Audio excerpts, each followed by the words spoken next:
പതിനായിരക്കണക്കിന് ആളുകൾ തിങ്ങി നിറഞ്ഞു നിൽക്കുകയാണ്.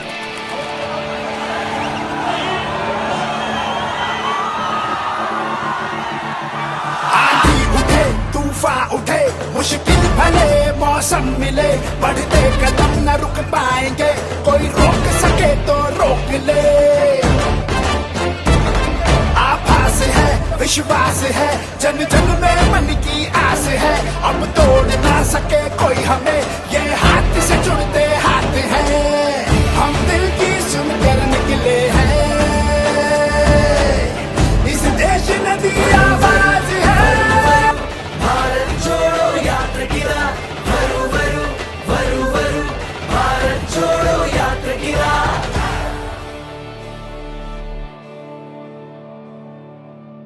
दोस्तों, खबर पर नजर में आपका फिर एक बार स्वागत है। आज हम भारत जोड़ो और सत्ता छोड़ो की चर्चा करेंगे।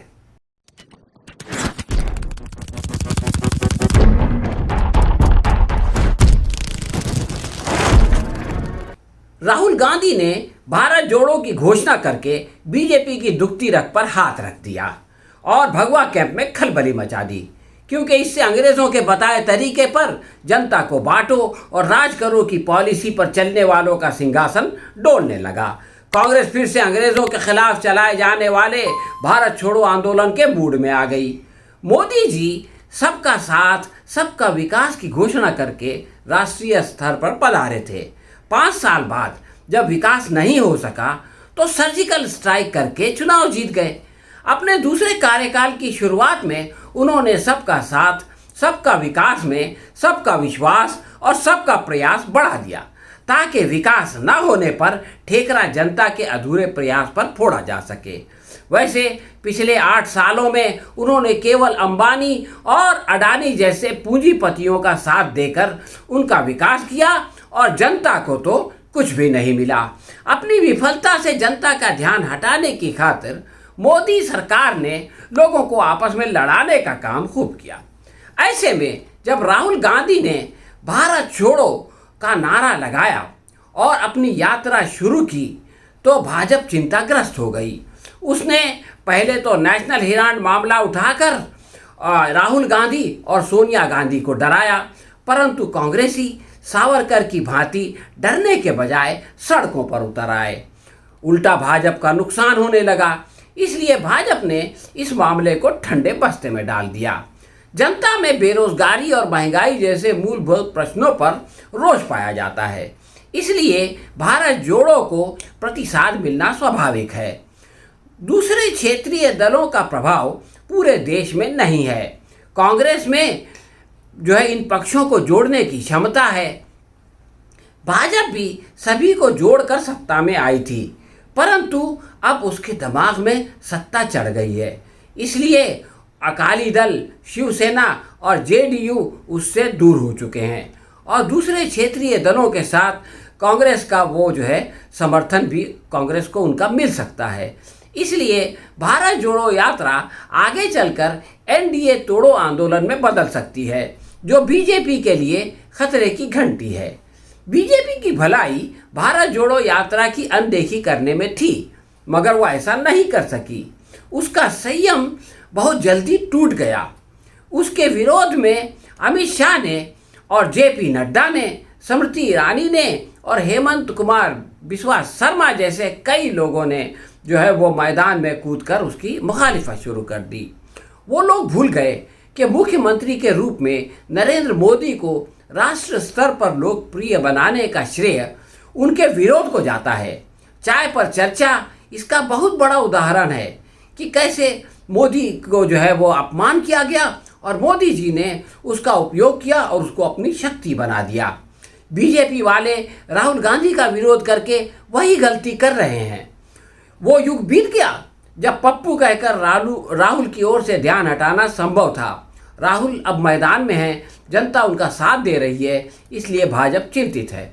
इससे परेशान अमित शाह ने राहुल को भारत का इतिहास पढ़ने की सलाह दी, परंतु अमित शाह नहीं जानते कि उनकी भाजपा सरकार कर्नाटक में स्कूल में इतिहास के नाम पर क्या पढ़ा रही है। वहाँ ये पढ़ाया जा रहा है कि सावरकर जो है वो काले पानी की जेल में थे, वहाँ जो है वो घुप अंधेरा था, सूरज की किरण भी अंदर नहीं जा पाती थी, परंतु एक बुलबुल अंदर घुस जाती थी और वो अपनी पीठ पर सावरकर को सवार करके पूरे देश का भ्रमण कराती थी। अब क्या वो राहुल गांधी को इस प्रकार का इतिहास पढ़ाना चाहते हैं? वैसे मोदी जी के बचपन में मगरमच्छ के बच्चे को उठाकर घर लाना और फिर माँ के कहने पर वापस छोड़ आना भी बहुत जल्द इतिहास बन जाएगा। आजकल इतिहास के नाम पर माफ़ी मांगने वाले सावरकर को हीरो और टीपू सुल्तान जैसे जान लड़ाने वाले स्वतंत्रता सेनानी को विलन बनाया जा रहा है। ऐसे इतिहास के बजाय तो कार्टून फिल्म देखना अधिक लाभदायक है। गृह मंत्री ने राहुल गांधी की विदेशी टी शर्ट पर टीका की तो लोगों ने उन्हें मोदी जी के चश्मे से लेकर कलम तक की याद दिला दी। इस बार तो सुना है तिरंगा लहराने के लिए पॉलिस्टर और योगा के लिए चटाई भी गलवान के खूनी चीन से आई थी। स्मृति ईरानी ने आरोप लगाया कि राहुल कन्याकुमारी से यात्रा आरंभ करते समय स्वामी विवेकानंद को भूल गए। कांग्रेसियों ने स्मृति के भाषण के साथ राहुल की विवेकानंद को श्रद्धांजलि देने वाली वीडियो जारी कर दी।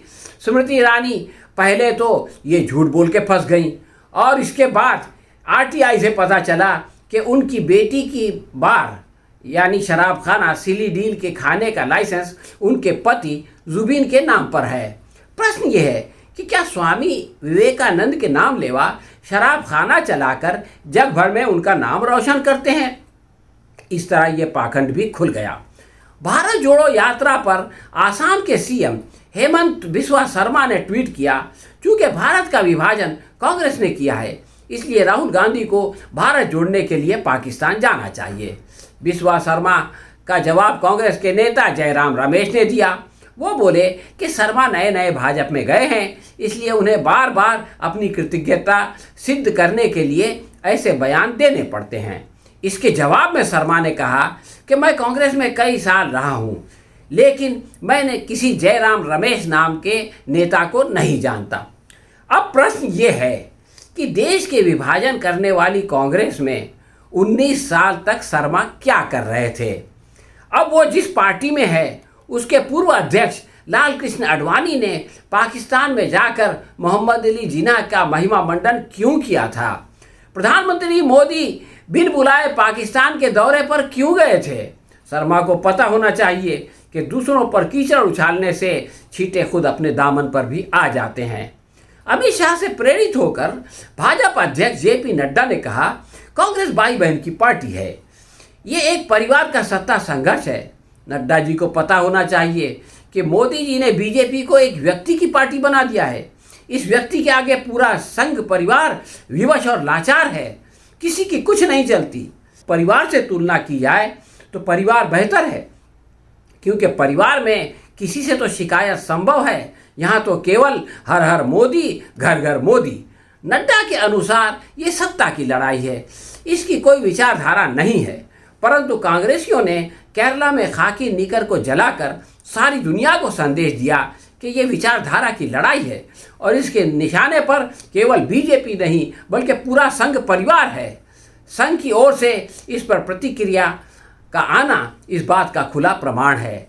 ये एक सच्चाई है कि कांग्रेस के पास संघ जैसा कैडर नहीं है, परंतु भारत में चुनाव भावनात्मक लहर से जीता जाता है, वरना बंगाल में भाजपा और पंजाब में कांग्रेस को हार का सामना नहीं करना पड़ता। 2024 में राहुल को पूरे संघ परिवार को हराना नहीं है क्योंकि बीजेपी तो केवल एक व्यक्ति मोदी में सिमट गई है। वो अगर मोदी को हरा देते हैं तो भाजपा स्वतः ध्वस्त हो जाएगी। केंद्रीय मंत्री हरदीप सिंह पुरी ने कहा, ये कांग्रेस जोड़ो यात्रा है। ये बात दुरुस्त है, लेकिन ये भाजपा तोड़ो यात्रा भी है। इसके कारण भाजपा को सत्ता से वंचित किया जा सकता है, इसलिए भाजपा वाले जोर शोर से इसका विरोध कर रहे हैं। इसके कारण भारत जोड़ो यात्रा की लोकप्रियता बढ़ रही है।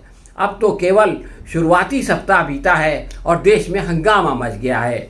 भाजपा की दुर्गत पर मीर का ये बिगड़ा हुआ शेर फिट हो जाता है, इब्तदाए इश्क है रोता है क्या, इब्तदाए इश्क है रोता है क्या, आगे आगे देखिए होता है क्या। हाँ तो दोस्तों, ये थी हमारी आज की समीक्षा। आपको कैसी लगी हमें कमेंट बॉक्स में लिखकर बताएं। पसंद आई हो तो लाइक या शेयर करें। हम बहुत जल्द किसी और विषय पर आपसे फिर मिलेंगे। तब तक के लिए आज्ञा दीजिए। धन्यवाद।